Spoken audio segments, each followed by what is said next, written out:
Assalamualaikum warahmatullahi wabarakatuh. Bapak dan Ibu mahasiswa S3 yang saya hormati, alhamdulillah kita bisa ketemu lagi di sesi ini. Sesi ini mestinya disampaikan pada bagian awal. Dan biasanya dalam tradisi kuliah itu saya yang mengawali mata kuliah ini meskipun hanya 1-2 sesi. Setelah itu dilanjutkan oleh Prof. Badni, dan Prof. Badni itu sudah punya banyak sekali pengalaman di luar negeri, sehingga kajian yang beliau sampaikan akan lebih mendalam dibandingkan dengan yang saya pahami. Tapi saya juga akan mencoba untuk membedah perbandingan pendidikan ini atau perbandingan sistem pendidikan antar negara ini supaya nanti mendapatkan pemahaman yang cukup menyeluruh, ya. Di banyak literatur sering disebut sebagai comparative education atau pendidikan komparatif. Gitu. Ya. Ini merupakan bidang kajian atau field of study. Saya sebut field of study karena ini mengandung makna bahwa pendidikan komparatif ini di banyak negara memang menjadi mata kuliah tersendiri, khususnya bagi orang-orang yang menekuni bidang manajemen, perencanaan, atau administrasi pendidikan. Apa yang dipelajari di situ? Pertama, mengenai struktur dan sistem. Struktur dan sistem pendidikan di banyak negara itu hampir seragam, dengan variasi-variasi yang dibuat atau disepakati sesuai dengan keunikan masing-masing, ya. Nah, apa yang kita tonjolkan juga di situ, di samping berkaitan dengan struktural sistem, sebaiknya kita mengkaji atau mengkomparasi pendidikan antar negara itu dengan menggunakan data kekinian. Sebab dari tahun ke tahun itu terjadi lompatan-lompatan atau terjadi reformasi di masing-masing negara itu. Dengan demikian, maka kalau kita mau berbicara yang kekinian, maka menggunakan data kekinian. Kecuali kalau kita ingin melihat dari sisi kesejarahannya, dari segi metamorfosis dari proses pendidikan di negara itu, gitu. Dan fenomena itu mestinya kita harus mampu menggambarkan dalam situasi praktik untuk kemudian ditransformasi dalam mengkerangka kepentingan sendiri. Mengapa saya sebut situasi praktis? Karena kita sebetulnya yang kita inginkan dari pengalaman belajar tentang comparative education itu adalah serpihan-serpihannya, dan bagaimana mentransformasikan serpihan-serpihan itu ke dalam praktek pendidikan di Indonesia. So, kalau kita tuh mau mengubah struktur dan sistem, ini kan benturannya dengan sistem ketatanegaraan, karena udah diatur seperti itu, regulasinya udah seperti itu, filosofinya udah seperti itu, ya. Tapi kalau itu praksisnya di ruang-ruang kuliah, di ruang-ruang pembelajaran, di ruang-ruang pelatihan, dalam kehidupan kemasyarakatan, atau dalam kerangka reformasi subsistem, gitu, itu sangat dimungkinkan, gitu. Nah, di banyak universitas di muka bumi ini, apakah di Eropa, di Amerika, di negara-negara Asia, di Afrika, bahkan di Australia juga, gitu, comparative education itu punya bervariasi nama. Ada comparative education itu sendiri. Ada international review education. Nah, international review education itulah yang saya katakan tadi, hanya berupa review, hanya berupa kajian untuk hal-hal yang sangat unik yang dimungkinkan ditransformasikan untuk perbaikan perilaku. Karena Bapak dan Ibu belajar mata kuliah ini, insya Allah suatu saat bisa mentransformasikan pengalaman itu dalam dunia nyata, di mana Bapak dan Ibu melakukan tindakan. The great aim of education is not knowledge but action, kata Herbert Spencer itu. Di tujuan sejati pendidikan adalah mendorong orang untuk bisa melakukan tindakan, bukan sekedar memperoleh pengetahuan. Gitu. Ada juga yang menyebutnya sebagai comparative education review. Jadi review comparative education atau review pendidikan komparatif, ya. Tapi yang kekinian juga tidak kalah penting, orang menyebut sebagai current issues in comparative education. Isu-isu kekinian dalam pendidikan komparatif.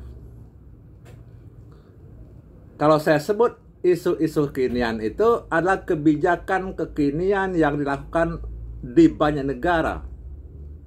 Dan seperti apa kebijakan kekinian itu, dan akan seperti apa kita bertindak sesuai dengan kebijakan kekinian itu. Definisi kekinian itu nisbi. Sekarang misalnya orang lagi gencar-gencarnya kampus merdeka, merdeka belajar, gitu, ya.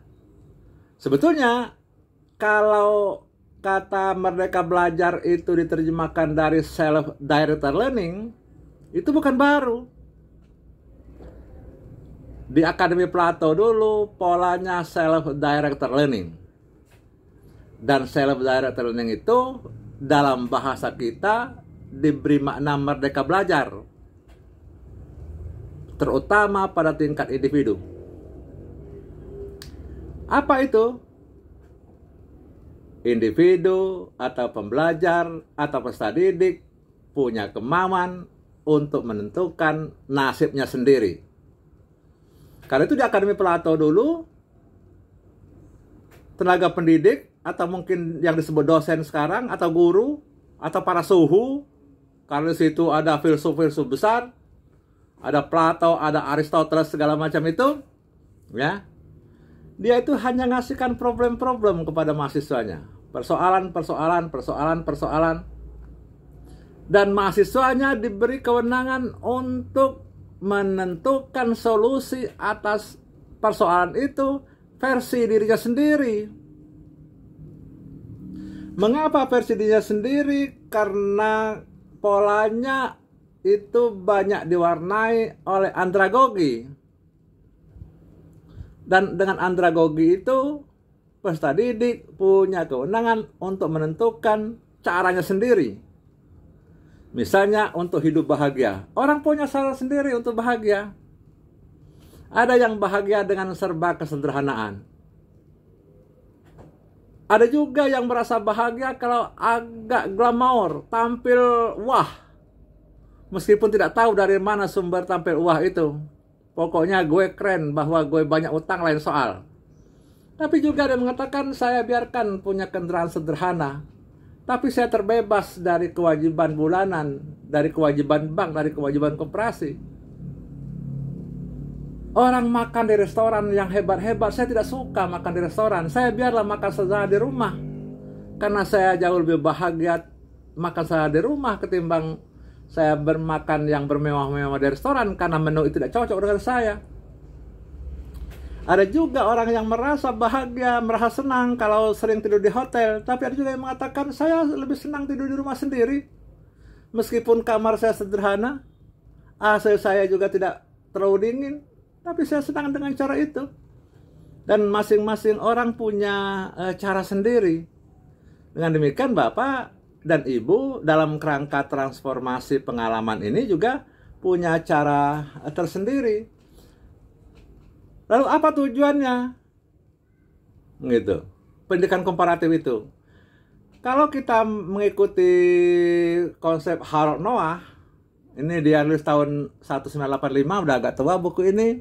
Dan Farah Jaubis tahun 2009 dia mengatakan bahwa pendidikan komparatif itu memiliki beberapa tujuan. Yang pertama itu menjelaskan struktur, sistem, proses, dan tujuan pendidikan di masing-masing negara. Jadi ada struktur, ada sistem, ada proses, ada tujuan pendidikan di masing-masing negara. Yang dalam kerangka kita ini tentu reviewnya, ringkasnya. Sebab kalau kita mau mendalami secara sungguh-sungguh, tidak sederhana itu. Karena kita sendiri pendidikan dalam negeri berkaitan dengan struktur, sistem, proses, dan tujuan itu belum tentu paham secara menyeluruh. Apalagi terkait dengan reformasinya. Lalu dari situ kita mengembangkan praktek-praktek unggul dan terbaik dalam pendidikan. Apa yang bisa kita lakukan dari apa yang kita pelajari? Kalau kita punya knowledge dari pembelajaran itu, apa yang bisa kita lakukan untuk perbaikan? Dan yang tidak kalah pentingnya adalah memberikan pencerahan hubungan pendidikan, hubungan antara pendidikan dan masyarakat. Gitu. Pendidikan itu terkait langsung dengan masyarakat, gitu loh. Gitu. Meskipun kaitan itu kadang-kadang aneh, gitu. Kaitan itu seperti tidak linier. Misalnya, seorang ahli manajemen di Amerika pernah melaksanakan penelitian untuk membedakan apa beda negara industri maju dengan negara yang tidak maju atau negara yang belum maju. Kesimpulannya mengagetkan. Di negara-negara maju dengan teknologi maju, dia bilang apa? Profesi guru menjadi honorable profession. Menjadi profesi yang terhormat. Itu ahli manajemen yang bilang begitu itu. Jadi dimanapun juga posisi guru terhormat itu menjadi ciri kemajuan sebuah negara. Dimanapun juga posisi guru banyak dihujat, maka itu menjadi ciri bahwa negara itu belum begitu maju. Bapak dan Ibu boleh ke Amerika, boleh ke Jepang, boleh ke Korea gitu. Orang tuh hati-hati sekali untuk membuat berita tentang guru, apalagi menjelek-jelekan guru. Karena itu ada takaran dari kemajuan. Lalu yang tujuan berikutnya itu memberikan gambaran atau profil sistem pendidikan. Nah, udah sering kita diskusikan tuh ya, selama dengan Prof. Badni itu sudah banyak sekali dibicarakan. Apalagi itu kan sudah mengkaji nggak tahu berapa puluh negara begitu ya. Gitu. Meskipun dulu saya menggagas anak S3 itu harus keluar negeri. Gitu. Dan keluar negeri itu menjadi bagian dari mata kuliah ini. Gagal saya dulu itu mata kuliah itu tidak perlu habiskan di ruang kelas atau di sesi pertemuan. Pergi aja ke 1 atau 2 negara. Kalau di ASEAN kan gampang tuh. Di Asia Tenggara ini kan gampang. Lalu di situ dia belajar agak mendalam tentang sistem pendidikan. Lalu bersamaan dengan itu mempelajari juga negara-negara yang lain. Karena kalau kita cerita tentang pendidikan negara lain atau kita cerita tentang luar negeri, kita sudah pernah keluar negeri, itu beda dengan kita cerita tentang luar negeri tapi belum pernah keluar negeri sama sekali. Dan menurut saya tidak cukup elok kalau mahasiswa S3 itu sudah doktor gitu ya, PAUD sudah, SD sudah, SMP sudah, SMA sudah, S1 sudah, S2 sudah, S3 udah mendekati sudah, belum pernah keluar negeri. Mestinya ada lah, ya, gitu. Saya juga sama dulu, gitu. Saya bisa keluar negeri itu setelah doktor, tapi alhamdulillah, gitu, karena saya punya akses yang begitu luas, saya punya relasi yang begitu luas. Saya bisa menyelesaikan perjalanan ke 5 benua sesuai dengan misi saya dari kecil. Saya bisa melihat hampir semua keajaiban dunia dan keajaiban alam di tempat benda itu berada. Karena itu mah obsesi. Gitu. Nah, di era COVID ini kita terkendala juga, meskipun ketua program tetap aja menyuarakan bagaimana kemungkinan mencari opsi. Kemarin tuh ada direncanakan ke Hong Kong tapi gagal. Lalu mikir juga ke India, ternyata lebih gagal lagi.